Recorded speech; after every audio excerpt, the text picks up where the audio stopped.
Phillies back in action tonight. It's the only Philly team active tonight. Dive into them, right? Were you excited about? Were you happy with the weekend? Absolutely not. I had to watch Rhys Hoskins not swing the bat. Unbelievable. I had to watch Vince Velasquez have no command, not even utilizing some of the new pitches. Let's start with that. Bob Wankel crossing broad covers the Phillies. What about that Rhys Hoskins? I mean, he's hitting in the 2-hole, seems to be struggling along, man. I mean, how long does this go? How long does this 2-hole experiment work out?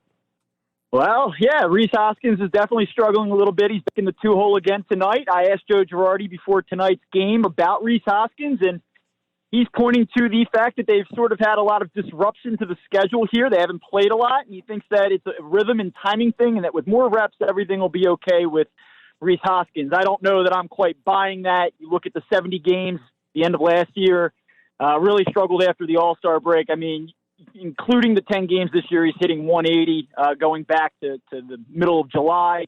The OPS is under 700. And yes, he has a 430 on base percentage right now, and that's great. But Rhys Hoskins isn't supposed to be a table setter. He's supposed to be in the middle of that lineup doing damage, hitting home runs, producing extra base hits, and that's just simply not happening right now. It's not, and, it's weird because here's a guy who he blasts onto the scene with all these home runs, 18 in 50 games. I mean, he's a power guy. He hit over 30 home runs one time. Do we look at him as a power hitter now, or are we looking at him as an OPB maven? Yeah, I don't know. I mean, I think that, for a corner infielder, you want to see more power, and I would think that the idea of Rhys Hoskins, at least for this organization, is still that he is going to be a power hitter. I'm becoming increasingly skeptical of that. And I think one of the things you have to understand about the walks, it's entirely fair to point to the on-base percentage. Look, it's great. The fact that he's getting on base in the 2-hole, in theory, that's wonderful. The problem that I have is that he is missing a ton of pitches middle. He's not pulling the trigger on pitches that he probably should be. And those pitches and his inability to do damage is preceding a lot of his walks. And so, yeah, it's great that you're seeing over 4 pitches per at-bat. It's great that you have 12 walks, which is only 2 behind the National League leader, and you've played 6 or 7 less games than everybody else. That there is a skill in that, but to me, he has to become more aggressive, and he needs to start putting more balls in play. And, I heard you guys talking at the top here.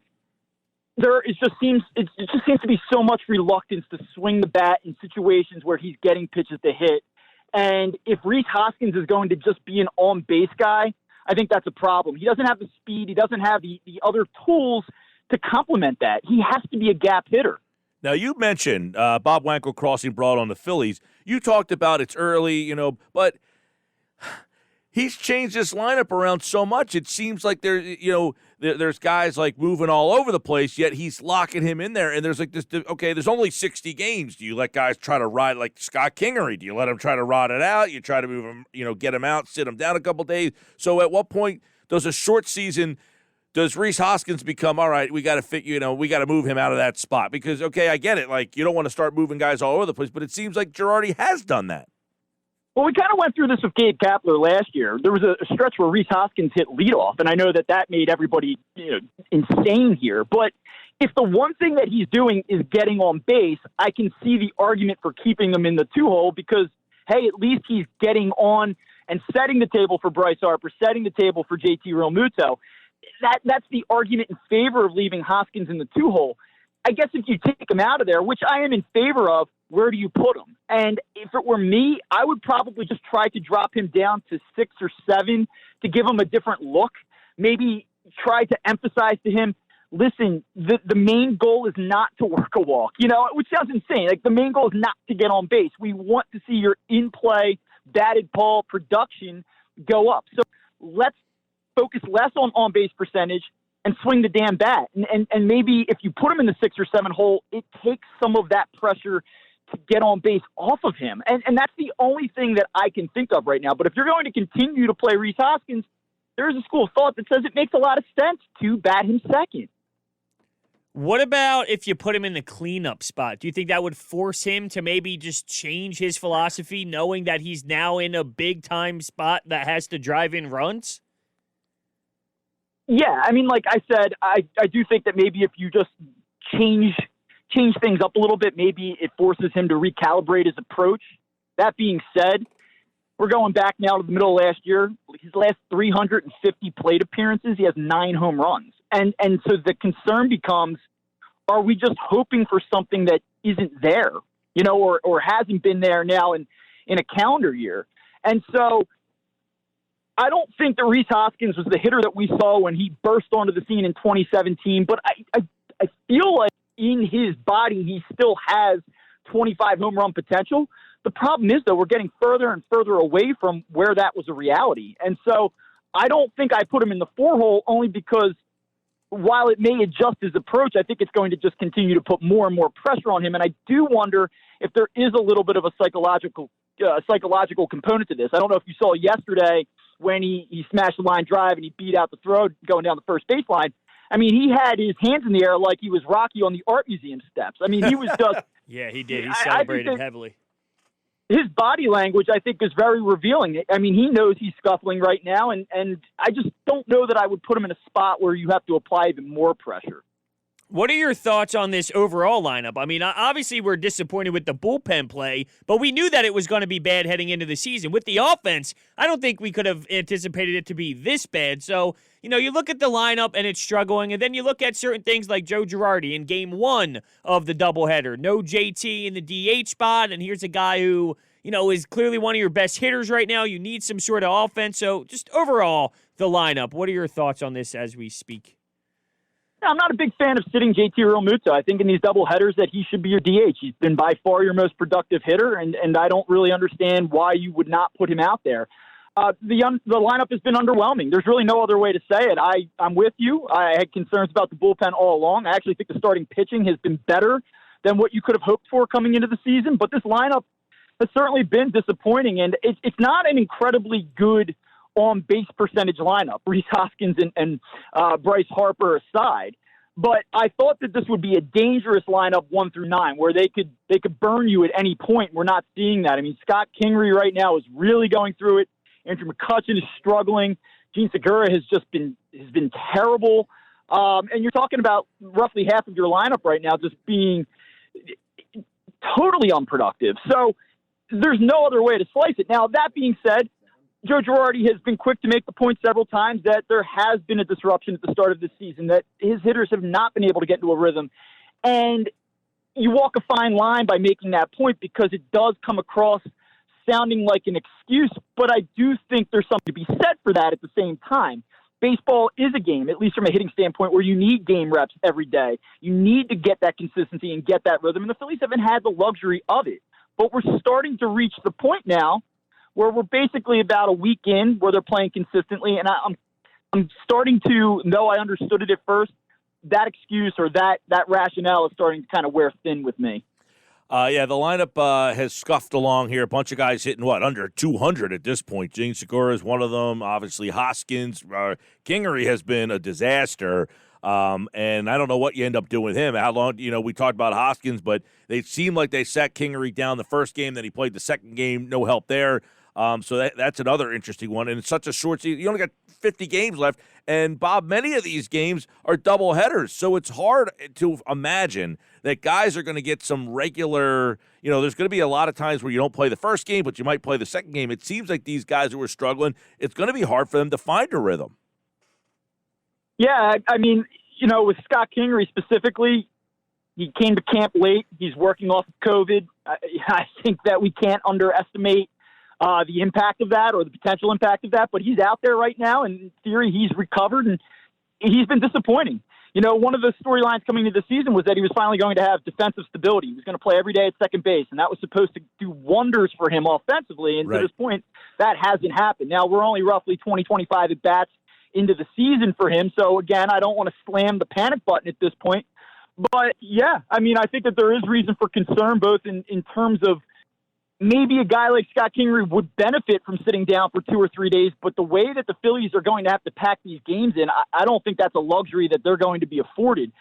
And ultimately, from an organizational standpoint, and this is something that Joe Girardi needs to decide, what is 2020 really about? Is it about making the postseason? Is it about grabbing every win that he possibly can, which is what, as a fan, you would want him to do? Or is this about long-term development? Is this about not messing with guys' psyches, I don't know. And I think that's one of the things that the Phillies are sort of struggling with right now. Some of the decisions that are being made aren't necessarily in the best interest of winning baseball games in the short term. I think that a lot of what Joe Girardi's done is with the long term in mind, and that includes the way that he's utilized some of his starting pitchers here early on. Well, that brings me to the next question with Spencer Howard. Speaking of starting pitching, he got barreled up a bit. There's no denying that. And a couple things that stood out to me.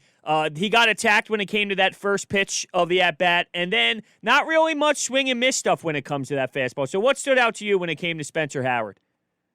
Yeah, the Braves were very aggressive with him yesterday. I believe 12 of the 21 batters he faced swung at the first pitch. And the fastball, the scouting reports on Spencer Howard is that there's late life through the zone with the fastball. Yesterday he topped out at, I believe, a shade over 95 miles an hour. We've seen reports where he can get to 97, 98 with some consistency. That did not happen yesterday. I thought the off-speed stuff in yesterday's game in particular was ahead of the fastball. But again, this is a kid that hadn't thrown with any regularity. It was the first live game action that he's had in quite some time. I know he's been up there in Allentown in the satellite camp pitching against the rest of the Phillies player pool, but you can't really replicate game-like situations up there and have the same adrenaline pumping. He was supposed to throw on Wednesday. They turned that into more of an elongated bullpen, and I think that he was rusty, and I think there were some nerves, and I wouldn't get overly concerned about what we saw from Spencer Howard yesterday. I think the biggest takeaway for me is that, yes, there was some good and yes, there was some bad, but I thought you saw at times an advanced slider, a changeup that has a chance to be an above-average pitch, and I think when there's a little bit more life on that fastball, that off-speed is going to help it even more. So I know yesterday was a miserable day of baseball, and the Phillies were just obliterated by the Braves, and it was really disheartening. But I actually, if you just dial in specifically on Howard, I'm not overly concerned about what we saw from him yesterday, given the situation. It'll be very interesting to see who makes that start on Friday, though. Joe Girardi still won't commit to that, so that he could use both Vince Velasquez and Spencer Howard on Friday, which would be interesting. But it will be worth keeping an eye on how they utilize this kid as things progress here. Yeah, I was going to follow up with, all right, so he's kind of mentioned like a piggyback situation, but who's the guy who starts the game? Who's the guy that follows up in the game? It seems that, he doesn't know what to do with Howard at this point, but how do you even consider Velasquez to start the game over Howard? I mean, you want your top pitching prospect to now all of a sudden pitch some wonky bullpen, situation where Velasquez has been just an utter failure in that role for multiple years. How is this even a thought? Yeah, and this kind of goes back to what I was saying a few minutes ago about what's your priority here. Like Vince Velasquez yesterday was okay. He was all right. I guess. He survived, but it was the same old story. He was inefficient. He struggled to put guys away. Too many foul balls with 2 strikes. To me, and this is something that I said before the season, and I feel this way even 2 weeks in now. The Phillies, if they know that Spencer Howard, or they truly believe that Spencer Howard's going to be a number 2 or number 3 guy in this rotation for the next 5 or 6 years, maybe even longer, then you have to let him go out there and rip. And not at the expense of, to me, for him not to start at the expense of Vince Velasquez just doesn't make sense. And I'm in agreement with you, in that way. I think that Howard, one of the things that you need to do is let this kid get experience going into 2021 so that you know what you have, that he feels more comfortable coming into that first full season. And that's something that I think is invaluable to his progress beyond this season. What about Alec Boehm? If this team's going to continue to not produce offensively, do you think we see him anytime soon? Yeah, Joe Girardi said today that the plan, he didn't say it directly, but kind of suggested that we'll see Alec Boehm at some point this season. My only concern is this. I think that Alec Boehm is a nice player. I think that he's going to be an above-average major league hitter. But I also don't think that Nolan Arenado is about to walk through the door. And when you have Rhys Hoskins struggling the way that he is, and you have Gene Segura struggling the way that he is, I feel like sometimes what we do here in this city, and probably in other cities too, but sometimes we say, like, well, he's their top prospect. And I think that we're going to put expectations on this kid that may be unfair. And I don't think that Alec Boehm is a 35 home run player.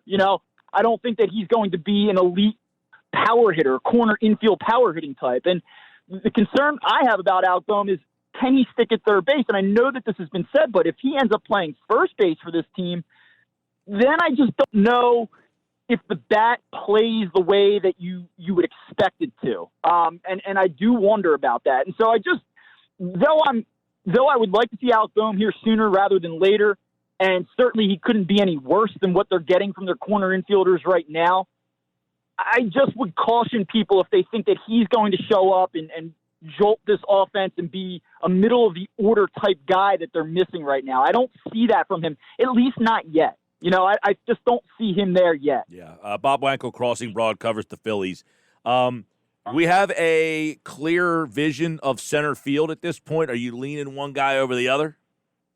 Well, yeah, you guys know I was really high on Roman Quinn in the summer camp, and Adam Hazley to this point has certainly outplayed him here. I just keep coming back to it. I always think about upside. When you're a team that isn't quite all the way there, this isn't a World Series winner, this 2020 Phillies team. I like upside, and I always lean toward upside. And I still think that Roman Quinn has more of it. And I know that I'm in the minority here, but people love Adam Hazley. And I think it's because a lot of this lineup has gotten off to such a bad start, and Hazley's put together some really quality at bats, and he's gotten on base, and he gives you a pro at bat. And I think he's a useful Major League Baseball player, but I don't see the upside with Adam Hazley that other people seem to see. I think that he's still best suited as a platoon-type corner outfielder. Maybe if you have an elite lineup, you can kind of sneak him in as an 8-9 hitter, but the Phillies certainly don't have that. So when I look at Adam Hazley, I think that he's certainly a usable and a valuable player, but I just don't see the upside with him that other people do. And I don't think it's some great injustice when he's not penciled into the lineup like a lot of fans seem to feel right now. There's something that happened this past weekend that bothered me a little bit, and I'm curious on your thoughts on it. It has to do with Adam Hazley. He was up, and Joe Girardi decided to pinch hit Andrew McCutchen for Adam Hazley when there was a man on third base because he wanted to get that lefty-righty matchup and did not allow Adam Hazley to get that lefty-lefty matchup. And in that scenario, it just, I don't know. I mean, it's not like Andrew McCutchen is someone who's raking right now, and he's clearly struggling as well. He ended up getting a droop to shortstop anyway, which scored Neil Walker, I believe. But in that scenario, I feel like I want to give Adam Hazley an opportunity to get a lefty-lefty matchup to see if he can swing it and hit it. Yeah, I mean, in light of how Andrew McCutchen has swung the bat here to start the season, I'll give you that. I mean, I didn't think, like I said, I don't think it's some great injustice, but I understand where you're coming from on that. You got to give a kid an opportunity to show that he can't do it, right? So, yeah, I mean, I'm with you there. I want to get your thoughts on Arrieta. And what we saw, it was like a blast from the past there on Friday night. Is this a guy that the Phillies can count on? I mean, or is that just a one-night aberration? Can the Phillies count on him? Yeah. You know what? I'm telling you, I think that in the shortened season, he's finally healthy. I think that he was very happy to be rid of the previous pitching coach. That's just my read on the situation.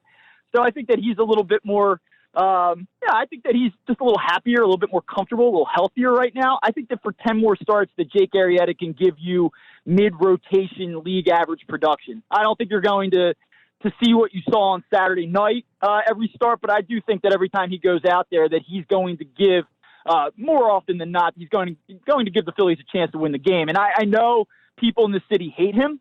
I know that you look at the contract that he signed prior to the 2018 season and the expectations that came with it. I know he's come nowhere close to realizing those expectations here, but I still think that he is a competent major league starter. And though I wouldn't say you should write him in for 6-7 innings, 1-2 earned runs here every start moving forward, I do think that, like I said, more often than not, he's going to give you a competitive start.